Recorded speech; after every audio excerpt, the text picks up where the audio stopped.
Surprise में कभी नहीं होता कि शो कैंसिल हो गया, क्योंकि इतनी बार हो चुका है। इसलिए आप नरेंद्र मोदी जी की सरकार के बारे में बोलते हो तो मैं मान लेता, क्योंकि वो मैंने बोला है, वो मुझसे संवाद कर रहे हैं धमकियां देकर। मैं भी उनसे संवाद कर रहा हूँ सिर्फ लिखकर। इस लेटर को लिखने तक आप कैसे पहुंचे? पहले तो जो सूरत वगैरह में शोज कैंसिल होते थे, या जो गुजरात में होते थे, कभी यूपी में हो जाते थे, कभी बैंगलोर में हो जाते थे, वो सीधा सीधा हो जाते थे, क्योंकि लिए आप प्रधानमंत्री की आलोचना करते हैं, हम नहीं देंगे परमिशन, कर हो जाए कैंसिल।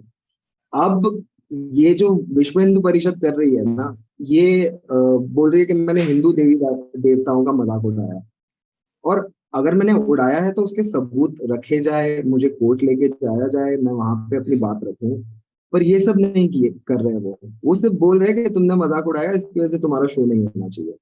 और ये जो एक टैग होता है हिंदू विरोधी का, ये मुझ पर अगर डाल डाल कर मेरा काम मतलब पूरी तरह से खत्म करने की कोशिश करेंगे, तो वो मुझे लगता है कि गलत इल्जाम है। अगर आप बोलते हैं कि शो कैंसिल हो रहा है क्योंकि आप नरेंद्र मोदी जी की सरकार के बारे में बोलते हो और हमको नहीं अच्छा लगता वो, तो मैं मान लेता, क्योंकि वो मैंने बोला है। पर जो बातें मैंने नहीं बोली है, और जो बातें ये भी नहीं बता रहे कौन सी है, तो वो इल्जाम मैं अपने ऊपर क्यों लूं? मैं तो उन्हें फैक्ट चेक कर रहा हूँ बस। और अगर उनको लगता है कि मैंने कुछ बोला है जो धर्म विरोधी बातें हैं, तो वो सामने रखे, तो हमें सबको पता चल जाएगा कि धर्म विरोधी क्या होती है बातें और क्या नहीं करना चाहिए। आगे दूसरे कॉमेडियंस भी सीख लेंगे उससे कि क्या बातें सही होती है करना, क्या नहीं होती। ये तो एक संवाद है। जैसे वो मुझसे संवाद कर रहे हैं धमकियां देकर वेन्यू ओनर को, मैं भी उनसे संवाद कर रहा हूँ सिर्फ लिखकर। कुणाल कामरा को कैसे लगा कि ये बात हिंदी में जानी चाहिए बजाय अंग्रेजी के? देखिए, हिंदी बहुत ही बोली गई भाषा है भारत में। बहुत लोग हिंदी का उपयोग करते हैं।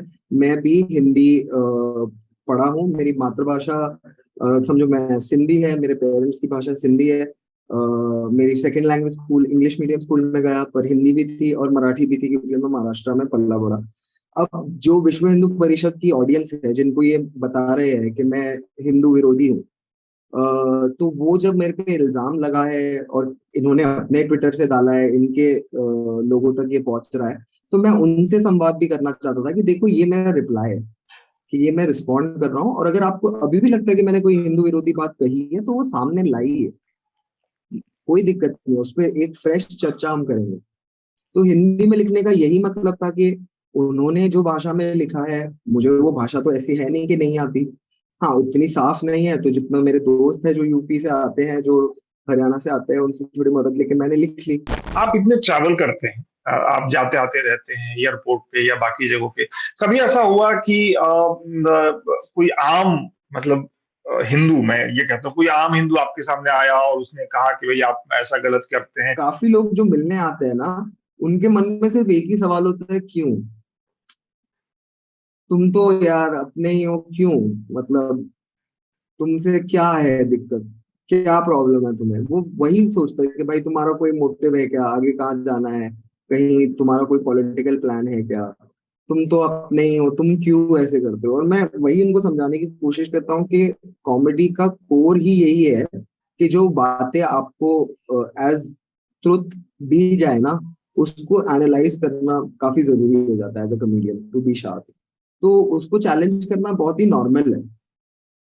और कभी भी ऐसा नहीं हुआ है कि किसी ने बदसलूकी की है या बदतमीजी की है। वो तो क्यूरियोसिटी एक आम आदमी के मन में होती है कि अरे तुम्हें क्या दिक्कत है, तुम ही क्यों बोलते रहते हो हमेशा, कॉमेडी ही करते रहो, तो 6 महीने में तुम आ जाते हो कंट्रोवर्सी में, हर 6 महीने में। अब वो नहीं समझते कि मैं तो अपना काम करने के बीच में ही हूँ, ये लोग घसीट लेके आते हैं। जब भी कोई शो कैंसिल होता है अपना, जैसे मान लीजिए आपका गुड़गांव का शो कैंसिल हुआ या इसके पहले बैंगलोर का जो शो कैंसिल हुआ, तो जो एक इमोशनल घटता है आपके अंदर, और जब आप सुनते हैं कि किसी ने कैंसिल करवा दिया, तो वो तो एक पक्ष है, वो भी बताइएगा। सरप्राइज वो चला गया है। सरप्राइज में कभी नहीं होता कि शो कैंसिल हो गया, क्योंकि इतनी बार हो चुका है, तो अभी सरप्राइज एलिमेंट और सरप्राइज नहीं है शो कैंसिल होने में।